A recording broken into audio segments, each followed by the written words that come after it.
Dear student, welcome to Agarwal tutorial classes.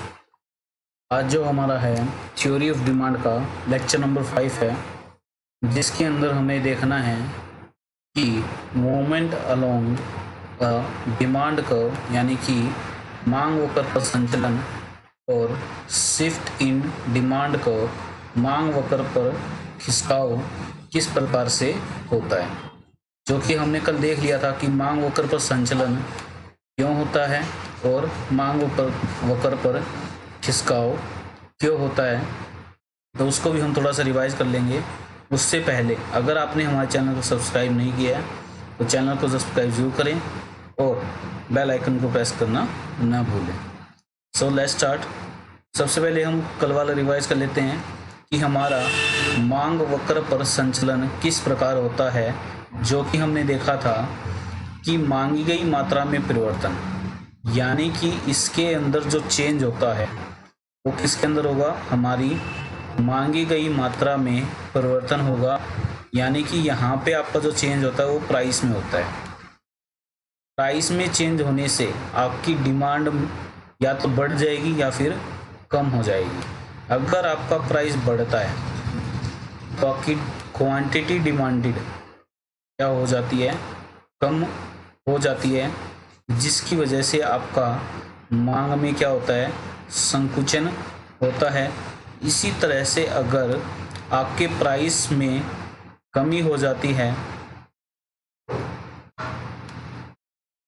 तो आपकी demand बढ़ जाती है, जिसकी वजह से आपका मांग में विस्तार होता है। तो ये कल हमने देखा था। इसी तरह से मांग में परिवर्तन यानी कि चेंज इन डिमांड किस प्रकार होता है, या तो मांग में कमी होती है या फिर मांग में वृद्धि होती है। और ये क्यों होता है, वस्तु की अपनी कीमत के अतिरिक्त अन्य तत्वों में परिवर्तन होने के कारण। जिसके अंदर हमने एग्जांपल लिया था कंज्यूमर के टेस्ट ऑफ प्रेफरेंस में क्या हो गया था, चेंज हो गया था, जिसकी वजह से आपका जो मांग वक्र है अगर वो फेवर में है, मान लीजिए यहाँ पे आपको प्राइस रहता है, ये आपका प्राइस रहेगा, ये आपका यहाँ पे क्वांटिटी है जिसके अंदर करंट क्वांटिटी हमें ये दे रही है, तो ये हमारा क्या हो जाता है, डिमांड कर्व हो जाता है। अगर कंज्यूमर की प्रेफरेंस फेवर में चेंज होता है, यानी कि कंज्यूमर उसका यूज़ ज़्यादा करता है, तो जो आपका डिमांड कर्व है, डिमांड मांग वक्र, वो आगे की तरफ खिसक जाता है, लेकिन प्राइस में किसी प्रकार का परिवर्तन नहीं होता। तो ये आपकी क्या होती है, मांग में वृद्धि होती है। तो आगे हम इसको देखेंगे हमारी टेबल और जो हमारे फिगर्स है ग्राफ, उससे हमें अच्छे प्रकार से ये समझ में आ जाएगा कि मांग वक्र पर संचलन और मांग वक्र का खिसकाव किस प्रकार से होता है। तो सबसे पहले हम देखते हैं मांग वक्र पर संचलन यानी कि movement along a demand curve. मांग वक्र पर संचलन से अभिप्राय है मांग के विस्तार और संकुचन से है। यह वस्तु की अपनी कीमत में परिवर्तन की वजह से होता है। ये बात आपको ध्यान में यहाँ पे रखनी है कि मांग वक्र पर संचलन जो होता है वो वस्तु की अपनी कीमत में परिवर्तन के कारण होता है, जिसकी वजह से आपका डिमांड जो कर्व है वो ऊपर से नीचे या फिर नीचे से ऊपर शिफ्ट करता, मूवमेंट करता है। तो सबसे पहले हमें यहाँ पे देखना है कि मांग का विस्तार वह स्थिति है जब किसी वस्तु की अपनी कीमत में कमी के फलस्वरूप उसकी मांगी गई मात्रा में वृद्धि होती है। यानी कि extension of demand is a situation when quantity demanded increase in response to a fall in on price of the commodity. यानी कि ये डेफिनेशन आपकी रहती है एक्सटेंशन ऑफ डिमांड की। ये आपको नोट कर लेनी है कि एक्सटेंशन ऑफ डिमांड यानी कि मांग का विस्तार कब होता है, वो सिचुएशन होती है, वो स्थिति होती है जिसके अंदर क्वांटिटी डिमांडेड बढ़ जाती है, इंक्रीज हो जाती है, जब किसी भी कमोडिटी का प्राइस कम हो जाता है। उसको क्या कहते हैं, मांग में विस्तार या फिर एक्सटेंशन ऑफ डिमांड कहा जाता है, जो कि नीचे आपको टेबल में भी यहाँ पे दिखाया गया है कि यहाँ पे आप देख सकते हैं कि आपका जो प्राइस था वो पहले 5 रुपये था और क्वांटिटी डिमांडेड कितनी थी आपकी 1 रुपीज़ थी।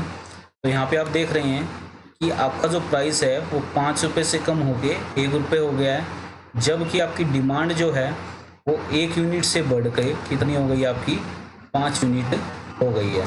अब यहाँ पे देखते हैं कि वस्तु की अपनी कीमत कम हो गई है, जिसकी वजह से मांगी गई मात्रा में बढ़ोतरी हो गई है।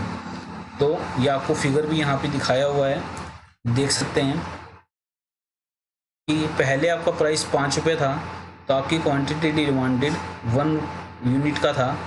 जैसे ही प्राइस कम हुआ आपका, तो आपकी जो क्वांटिटी डिमांडेड है वो यहाँ पे बढ़ गई, यानी कि जो आपका डिमांड कर्व है वो मूव हो गया ऊपर से नीचे की तरफ। तो ये आपका होता है एक्सटेंशन ऑफ डिमांड।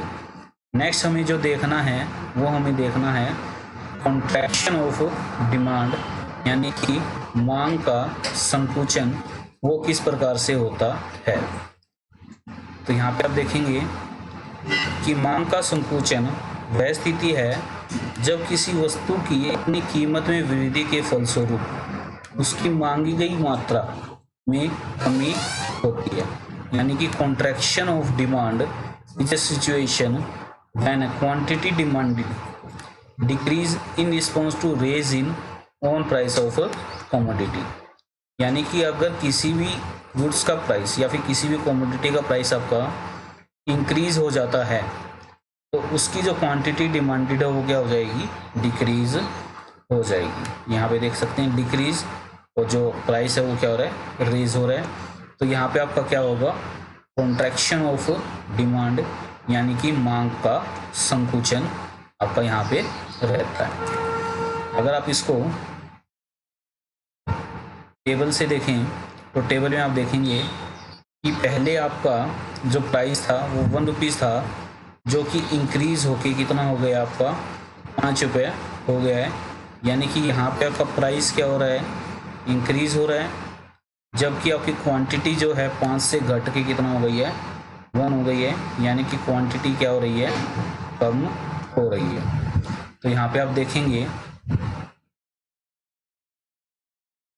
आपका जो प्राइस है, यहाँ पे जो पहला प्राइस है वो उसको पिंक कलर से लिखा, और जो दूसरा प्राइस है उसके लिए मैंने येलो कलर का यूज़ किया है। तो आप अगर इसको आप डायग्राम में देखें, इस प्रकार से देखेंगे, पहले जो आपका प्राइस है वो कितना था आपका,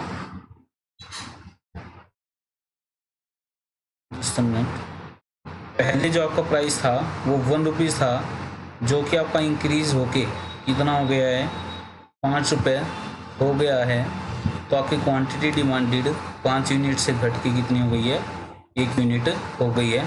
आपका जो डिमांड का है वो मूव हो गया है नीचे से ऊपर की तरफ। तो ये आपका होता है कॉन्ट्रैक्शन ऑफ डिमांड, यानी कि मांग वक्र का संकुचन या फिर मांग में संकुचन इसको कहा जा सकता है।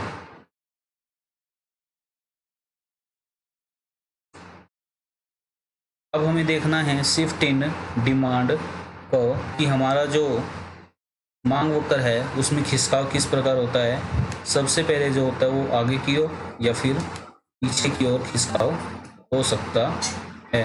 तो मांग वक्र में आगे की ओर खिसकाव क्यों होता है, या फिर इसका कह सकते हैं मांग में वृद्धि, यानी कि इंक्रीज इन डिमांड। तो यहाँ पे अगर आप टेबल से देखें तो आपको अच्छे से समझ में आ जाएगा कि यहाँ पे क्या कहना चाहते हैं। देखिए यहाँ पे जो आपका प्राइस है वो चेंज नहीं हो रहा, प्राइस दोनों ही क्या है, सेम है। यानी कि पहले भी 10 रुपये था और अब भी 10 रुपये है, लेकिन जो क्वांटिटी है वो 20 से बढ़ के कितना हो गया है, 30 हो गया है। यानी कि क्वांटिटी डिमांडेड इंक्रीज हो रहा है, जबकि वस्तु की कीमत क्या है, स्थिर है। यहाँ पे आप देख सकते हैं कि मांग वक्र में आगे की ओर खिसकाव, से अभिप्राय उस स्थिति से है जब वस्तु की मांगी गई मात्रा में वृद्धि होती है और जबकि वस्तु की अपनी कीमत क्या रहती है, स्थिर रहती है। तो उस केस में आपका क्या होता है, इंक्रीज इन डिमांड होता है। तो यहाँ पे अगर आप देखें फिगर में तो देख सकते हैं कि आपका पहले प्राइस के अंदर किसी प्रकार का परिवर्तन नहीं हो रहा, प्राइस आपका वही 10 रुपये है, लेकिन क्वांटिटी डिमांडेड आपकी 20 से बढ़ के कितनी हो गई है, 30 हो गई है। तो पहले आपका ये वाला जो डिमांड है वो आगे की तरफ मूव कर गया है, इसको क्या कहा जाएगा, इंक्रीज इन डिमांड कहा जा सकता है। अब हमें देखना है कि मांग में वृद्धि के कारण क्या है, या फिर वे स्थितियां जिसके अंदर हमारा जो डिमांड का वक्र है, मांग वक्र जो है वो आगे की ओर खिसक जाता है। देखिए, जब उपभोक्ता की आय में वृद्धि होती है, जब प्रतिस्थापन वस्तु की कीमत में वृद्धि होती है, जब पूरक वस्तु की कीमत में कमी होती है, जब फैशन या जलवायु में परिवर्तन के कारण, या फिर उपभोक्ता की रुचि में परिवर्तन, या फिर जब निकट भविष्य में वस्तु की उपलब्धता में कमी होने की संभावना होती है। तो यहाँ पे अगर आप एग्जाम्पल लें तो मैं यहाँ पे उपभोक्ता की आय का एग्जाम्पल आपको दिखा सकता हूँ। मान लीजिए हमारा किसी भी कमोडिटी का प्राइस और क्वांटिटी हमें यहाँ पे दी हुई है, और यहाँ पे हमें एक कंज्यूमर का इनकम दिया हुआ है। हम मान लेते हैं कि हमारा जो कंज्यूमर है उसकी इनकम 100 रुपये है, और जो प्राइस है कमोडिटी का वो कितना है, 10 रुपये है। तो यहाँ पे वो कंज्यूमर उस चीज़ का 10 यूनिट खरीद पाता है।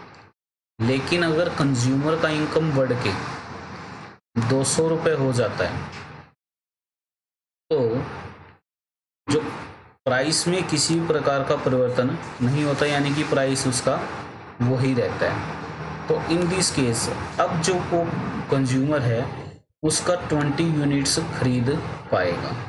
तो आप यहाँ पे देख सकते हैं कि कंज्यूमर की इनकम में इंक्रीज हो रहा है और क्वांटिटी डिमांडेड में इंक्रीज हो रहा है, लेकिन प्राइस में किसी भी प्रकार का कोई परिवर्तन नहीं हो रहा, प्राइस आपका वही 10 रुपये रहता है। तो ये आपका क्या होता है, इंक्रीज इन डिमांड। तो आई थिंक आपको समझ में आ गया होगा कि इंक्रीज इन डिमांड किस वजह से होता है। ये आपके यहाँ पे कारण बताए हुए हैं या फिर स्थितियाँ बताई गई है जिसके अंदर हमारा इंक्रीज इन डिमांड होता है। अब हमें जो आगे पढ़ना है वो है कि मांग वक्र में पीछे की ओर खिसकाव या फिर डिक्रीज इन डिमांड कैसे होगा। मांग में कमी, मांग वक्र में पीछे की ओर खिसकाव से अभिप्राय है उस स्थिति से जब वस्तु की मांगी गई मात्रा में कमी होती है जबकि वस्तु की अपनी कीमत स्थिर रहती है। मांग में कमी तब होती है जब वस्तु की मांगी गई मात्रा में वस्तु की अपनी कीमत के अतिरिक्त अन्य तत्वों के कारण होता है। इसने प्राइस वहाँ पे 10 और 10 ही ले रखा है, जबकि हमारा जो क्वांटिटी है 30 से कम होके कितना हो गया है, 20 यूनिट हो गया है। तो आप इसको क्या कह सकते हैं, मांग में कमी कह सकते हैं। तो यहाँ पे अगर आप फिगर देखें तो अभी जो हमारा फिगर है वो पीछे की ओर मूव हो रहा है, इसको क्या कहा जाता है, डिक्रीज इन डिमांड कहा जाता है। अब हमारा मांग में कमी के कारण क्या होते हैं वो हमें यहाँ पे देखना है। जब उपभोक्ता की आय में कमी हो, जब प्रतिस्थापन वस्तु की कीमत में कमी हो, जब पूरक वस्तु की कीमत में वृद्धि होती है, जब फैशन या जलवायु में परिवर्तन के कारण वस्तु के लिए उपभोक्ता की रुचि में कमी आती है, या फिर जब निकट भविष्य में वस्तु की उपलब्धता में वृद्धि होने की संभावना हो। जो आपके पीछे पॉइंट थे मांग में वृद्धि के कारण, अगर आप उनका अपोजिट कर दें तो वो आपके क्या होते हैं, मांग में कमी के कारण होते हैं। इस प्रकार से आप इनको याद कर सकते हैं। नेक्स्ट हमारा है जो टॉपिक है, जो हमारा 4 नंबर के लिए इम्पोर्टेंट क्वेश्चन बनता है कि मांग में विस्तार और मांग में वृद्धि में अंतर बताइए। Difference between extension of demand और इंक्रीज इन डिमांड। अब देखिए दोनों ही केस में हमारा क्या हो रहा है, मांग बढ़ रही है, लेकिन हमारा यहाँ पे अंतर क्या रहता है, सबसे जो हमारा मेन है वो हमारा यहाँ पे रहता है कि मांग का विस्तार कब होता है, जब वस्तु की अपनी कीमत में परिवर्तन होने के कारण। और मांग में वृद्धि क्या होती है, वस्तु की अपनी कीमत के अतिरिक्त जो अन्य निर्धारक तत्व हैं उनमें परिवर्तन होता है। दूसरा, यह केवल वस्तु की अपनी कीमत में कमी होने के कारण होता है, जबकि मांग में वृद्धि क्या होती है, अनेक कारण होते हैं, जैसे कि हमने देखा था उपभोक्ता की आय, प्रतिस्थापन वस्तु की कीमत में वृद्धि आदि। रेखा चित्रीय दृष्टिकोण से यह एक मांग होकर ऊपर के बिंदु से नीचे की ओर खिसकता है, यानी कि यहाँ पे हमारा एक ही डिमांड कर्व होगा जो कि ऊपर से नीचे की ओर जाएगा, जबकि हमारा यहाँ पे जो डिमांड कर्व है, मांग होकर जो है वो दाईं या आगे की ओर खिसकाव द्वारा प्रकट होता है। और डिफरेंस के अंदर आप इसका यहाँ पे डायग्राम भी बना के दिखा सकते हैं, एक पॉइंट आपका वो भी बन जाता है। नेक्स्ट जो हमारा है वो हमारा रहेगा कि difference between contraction of demand और डिक्रीज इन डिमांड, यानी कि मांग में संकोचन और मांग में कमी में अंतर बताइए। कॉन्ट्रैक्शन ऑफ डिमांड कब होता है, जब वस्तु की अपनी कीमत में परिवर्तन होता है, और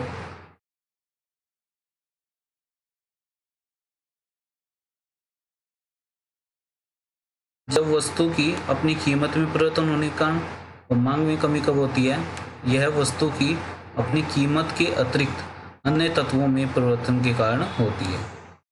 मांग में संकोचन कब होता है, जब वस्तु की अपनी कीमत में वृद्धि हो जाती है, और मांग में कमी कब होती है, अनेक कारण, यह उपभोक्ता की आय में कमी, प्रतिस्थापन वस्तु की कीमत में कमी आदि हो सकते हैं। वही हमारा मांग संकोचन में क्या होगा कि रेखा चित्रीय दृष्टिकोण से, यानी कि अगर हम इसका डायग्राम बनाएं, जो हमारा कर्व है वो नीचे से ऊपर की ओर जाएगा, जबकि मांग में कमी में क्या होता है, जो हमारा मांग वक्र है वो आगे से पीछे की ओर या फिर बाई ओर खिसकता हुआ प्रकट होता है। इसी प्रकार यहाँ पे आप डिफरेंस एक और लिखने के लिए डायग्राम का यहाँ पे यूज कर सकते हैं।